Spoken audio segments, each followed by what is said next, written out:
تو ہمیں مختلف جگہوں پہ مختلف دیوتا اور مختلف قسم کے خدا کھڑے ہوئے نظر آتے تھے. یہ سورج دیوتا ہے اور یہ فلاں ہے اور یہ دھرتی اور یہ پہاڑوں کا، اور الگ الگ دیوتا ہمیں نظر آتے تھے، الگ الگ نظام چلاتے ہوئے، اور کبھی کبھی وہ آپس میں لڑ بھی پڑتے تھے.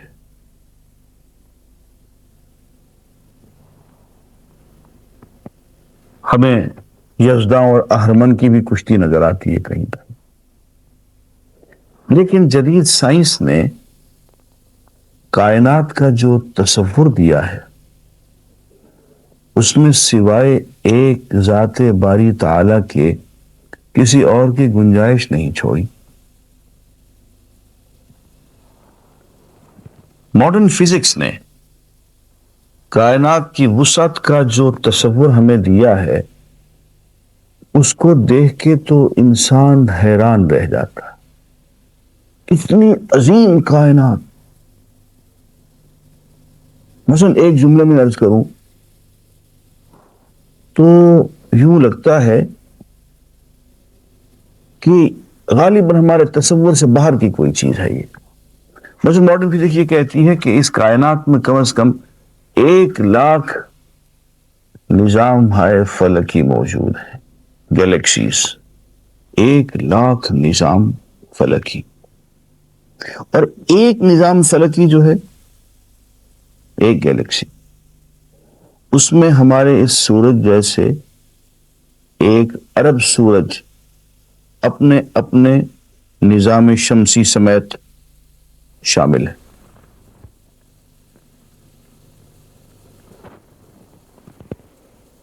ایک 1,00,000 نظام فلک، ہر نظام فلکی میں 1 ارب سورج اور 1 ارب نظام ہائے شمسی.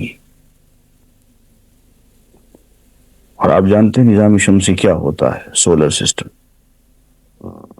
تو اس اعتبار سے یہ کائنات بہت ہی عظیم کائنات ہے، اس کی وسعت کا کوئی اندازہ نہیں لگایا جا سکتا. اس سے زیادہ حیرت ناک چیز جو ہمارے سامنے آتی ہے وہ یہ ہے کہ اس پوری کائنات میں دور جا کے دیکھیں، قریب دیکھیں، سب جگہ عناصر ترکیبی ایک جیسے ہیں، قوانین فطرت ایک جیسے، ایک وحدت نظام نظر آتا ہے. یعنی مشاہدہ کے ذریعے یہ معلوم ہوا کہ بعید ترین تارے میں جو عناصر ترکیبی پائے جاتے ہیں وہی زمین میں بھی ہے، اور جو قوانین فطرت یہاں برسر کار ہیں وہی قوانین فطرت وہاں پہ بھی ہیں. اگر یہ قوانین فطرت ایک نہ ہوتے تو انسان کے لیے یہ ممکن نہ ہوتا کہ زمین سے اڑ کے فضائے بسیط میں پہنچ جاتا. انہی قوانین فطرت کا سہارا لیتے ہوئے گیا ہے. اگر پتہ چل جائے کہ یہاں قوانین فطرت اور ہیں اور یہاں سے اگلے تارے پہ، اگلے نظام شمسی پہ، اگلے نظام فلکی پہ نظام فطرت ہی کوئی اور ہے، قوانین ہی اور ہیں، تو کوئی غریب سائنسدان آگے پڑھنے کی ہمت نہ کرے. اس یقین کے ساتھ کہ قوانین فطرت ہر جگہ، ہر تارے میں، ہر نظام شمسی میں اور ہر نظام فلکی میں وہی کے وہی ہیں، ہم یہاں بیٹھ کے ذائچے بناتے ہیں، حساب لگاتے ہیں، وہ حساب درست ثابت ہوتے ہیں، اور ان کے مطابق ہم فضا میں اپنا سفر شروع کرتے ہیں اور سفر کامیاب ہو جاتا ہے. اس سے معلوم ہوا کہ اس پوری کائنات کو ایک ہی ذات چلا رہی ہے. ایسا نہیں ہے کہ نظام فلکی میں، فلاں نظام فلکی میں کوئی اور خدا ہو، فلاں نظام شمسی میں کوئی اور خدا ہو، یہاں کوئی اور ہو، وہاں کوئی اور ہو. تو پھر تو نظام ہی الگ ہوتے، پھر تو قوانین ہی الگ ہوتے، پھر تو جگہ جگہ عناصر ترکیبی بھی الگ ہوتے. ایسا نہیں ہے. یہ وہ بات ہے جس کو قرآن مجید بہت خوبصورت انداز میں بیان کرتا ہے. هو الذی فی السماء الہ وفی الارض الہ وهو الحکیم العلیم. وہی ذات گرامی ہے کہ آسمانوں کی بلندیوں میں بھی وہی معبود ہے اور زمین میں بھی وہی معبود ہے، وہ حکیم ہے، وہ علیم ہے۔ اور فرمایا وَهُوَ اللَّهُ فِي السَّمَاوَاتِ وَفِي الْأَرْضِ، وہی ہے، وہ اللہ ہے، آسمانوں میں بھی وہی ہے، زمین میں بھی وہی ہے۔ تو یوں جدید سائنس نے اور خاص طور پہ ماڈرن فزکس نے مختلف خداؤں کے تصور کو ہمیشہ ہمیش کے لیے پاش پاش کر کے رکھ دیا۔ یہاں سے صرف وحدت الہ کا ہی تصور نہیں آتا ہے، بلکہ وحدت نظام کی بھی بات ہمارے سامنے آتی، اور وحدت نظام پہ جب ہم غور کرتے ہیں تو اور حیران رہ جاتے ہیں کہ بالکل ایک ہی نظام ہے جو ہر جگہ ایک ذرے سے لے کے نظام شمسی تک وہی کا وہی چل رہا ہے۔ مثلا ایک ذرے کو لیں، ایٹم کو لیں، اس کے اندر الیکٹرانز ہیں، پروٹونز ہیں، وہ حرکت کرتے ہیں تو بیضوی انداز میں حرکت کرتے ہیں، اینٹی کلاک وائز حرکت کرتے ہیں، گھڑی کی سوئی کے بالکل برعکس۔ اور یہ بھی دیکھتے ہیں کہ ایٹم کے اندر بھی مرکزی کا جھکاؤ 23.5 درجے کے قریب قریب ہے۔ یہی صورتحال آپ کو چاند میں نظر آتی ہے، یہی زمین میں نظر آتی ہے۔ زمین بھی اپنے محور کے گرد سیدھی نہیں، ایک جھکاؤ پہ ہے، 23.5 درجے کا جھکاؤ۔ چاند بھی اسی جھکاؤ پہ، سورج بھی اسی جھکاؤ پہ، اور چاند کی حرکت زمین کے گرد آپ دیکھ لیجئے بالکل بیضوی ہے، اوول،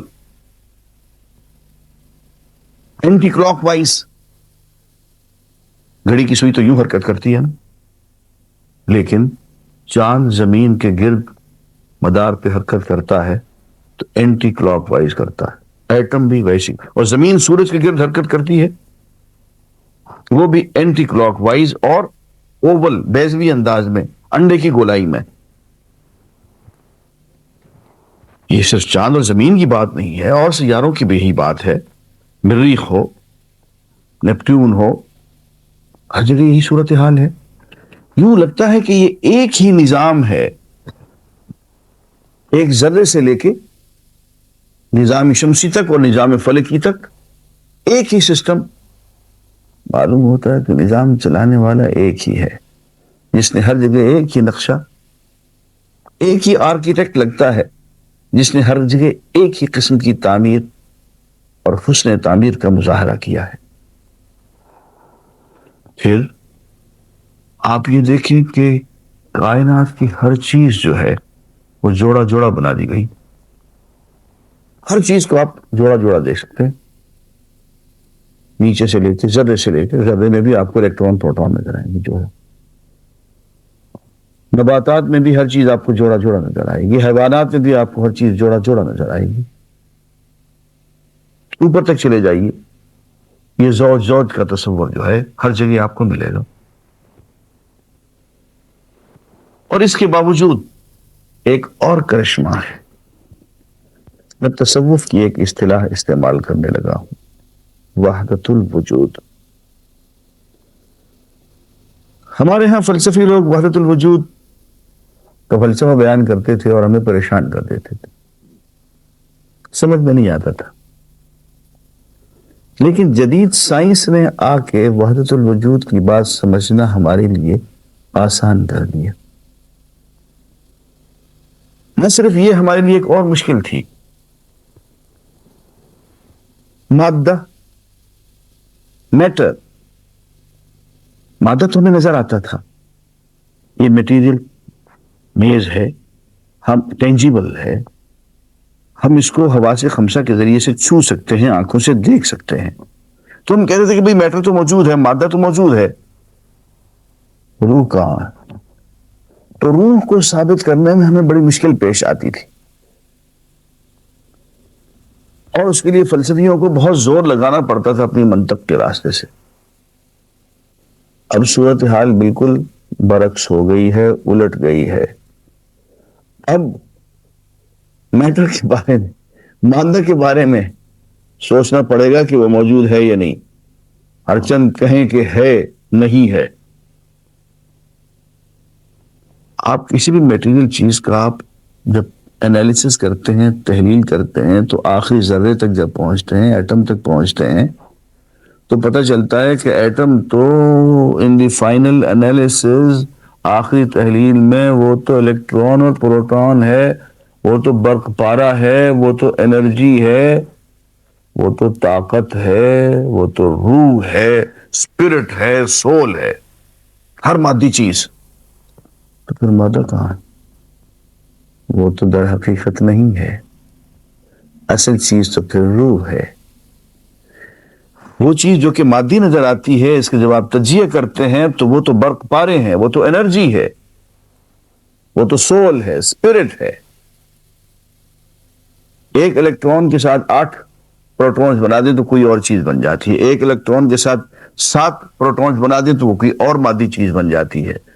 یہ نسبت بدلتے جائیں تو چیزوں کے مظاہر بدلتے جائیں گے، لیکن اصل چیز، اصل حقیقت جو اس مادی شے کے پیچھے پڑی ہوئی ہے، وہ تو انرجی ہے، وہ تو برق پارے ہیں، وہ تو اسپرٹ ہے، وہ تو سول ہے.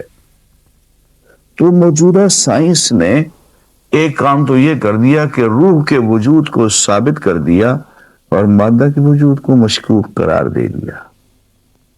مادہ تو دراصل نہیں ہے. اصل وجود جو ہے وہ تو ایک ہے اور وہ روح کا ہے. میں جدید اصطلاح میں اس کو وحدت الوجود کہتا ہوں کہ اصل وجود جو ہے وہ روح کا ہے، انرجی کا ہے، سول کا ہے، اسپرٹ کا ہے، الیکٹرانز اور پروٹونز کا ہے، برق پاروں کا ہے. مادے کے بارے میں اب ہم یہ کہہ سکتے ہیں کہ ہر چند کہیں کہ ہے، نہیں ہے. اصل اصول جو ہے، حقیقت الحقائق جسے آپ کہہ سکتے ہیں، مادی اشیاء کی، روح ہے. اس اعتبار سے جدید سائنس ہمیں روحانیت کے قریب لا رہی ہے، تصوف کے قریب لا رہی ہے، اور وجود باری تعالیٰ کے قریب لا رہی ہے. اور بعض باتیں تو ایسی ہیں کہ آدمی جب ان پہ غور کرتا ہے تو دہشت زدہ ہو جاتا ہے کہ اس پوری کائنات میں اللہ تعالیٰ نے کیا کیا نعمتیں بکھیر رکھی ہیں. اس کا نظام اتنا کریمانہ نظام ہے. تو قرآن مجید میں کہا وَإِن تَعُدُّوا نِعْمَتَ اللَّهِ لَا تُحْصُوهَا، اگر تم اللہ تعالیٰ کی نعمتوں کو گننے لگو تو کبھی گن نہ سکو، ان کا شمار کرنے لگو تمہارے بس میں نہیں ہے. اب دیکھیے ایک مثال دیتا ہوں جدید سائنس سے. ایک نعمت ہے اللہ تعالیٰ کی، یہ روشنی. روشنی، ہم تو بجلی کا بل پے کرتے ہیں، الگ الگ یونٹ کا ایک بل ہوتا ہے. بجلی کا وزن بھی ہوتا ہے، ہلکا ہوتا ہے، لیکن کہتے ہیں کہ 1 پاؤنڈ بجلی اگر ہو تو اس کی قیمت کوئی $50 کروڑ بنتی ہے. وزن ہوتا ہے بجلی کا. اگر کو 1 پاؤنڈ بجلی، 1 پاؤنڈ، اس کی قیمت $50 کروڑ بنتی. اور سورج روزانہ زمین کی طرف جو بجلی بھیج دیتا ہے، روشنی بھیج دیتا ہے، وہ 160 ٹن ہے، جس کی قیمت $15 کروڑ ملین. اب یہ روشنی روزانہ سورج زمین کی طرف بھیجتا ہے اور 10 ارب سال سے بھیج رہا ہے، اور آئندہ پتہ نہیں کتنے ارب سال، billions and billions of years تک وہ اتنی روشنی زمین کو بھیجتا رہے. یارو کبھی سوچنا تو چاہیے، اللہ کی ایک نعمت ہے کہ اگر کبھی اس روشنی کا بل نظر آ گیا آسمان کی طرف سے اہل زمین کو کہ میاں اتنے ارب سال سے ہم اتنی روشنی تمہیں دے رہے ہیں، اس کی یہ قیمت بنتی ہے، فلاں تاریخ تک یہ بل ادا کر دو ورنہ ہم لائٹ بند کر دیں، کٹ آف کر دیں گے سلسلہ. تو کہاں سے ہم بل ادا کریں گے؟ وَإِن تَعُدُّوا نِعْمَتَ اللَّهِ لَا تُحْصُوهَا. اگر تم اللہ کی نعمتوں کو شمار کرنے لگو تو نعمتوں کو شمار نہ کر سکو. اور یہاں میں کہتا ہوں اللہ تعالیٰ کی کسی ایک نعمت کی مقدار اگر تم متعین کرنے لگو گن نہ سکو، وہ بھی تم اس کی مقدار متعین نہ کر سکو. اس لیے کہ کجا یہ کہ 1 پاؤنڈ بجلی کی قیمت $50 کروڑ ہے، اور یہاں تو 160 ٹن روزانہ چلی آ رہی ہے 10 ارب سال سے. اب اس کی قیمت لگائیں اور حساب کریں تو پاگل ہو جائیں.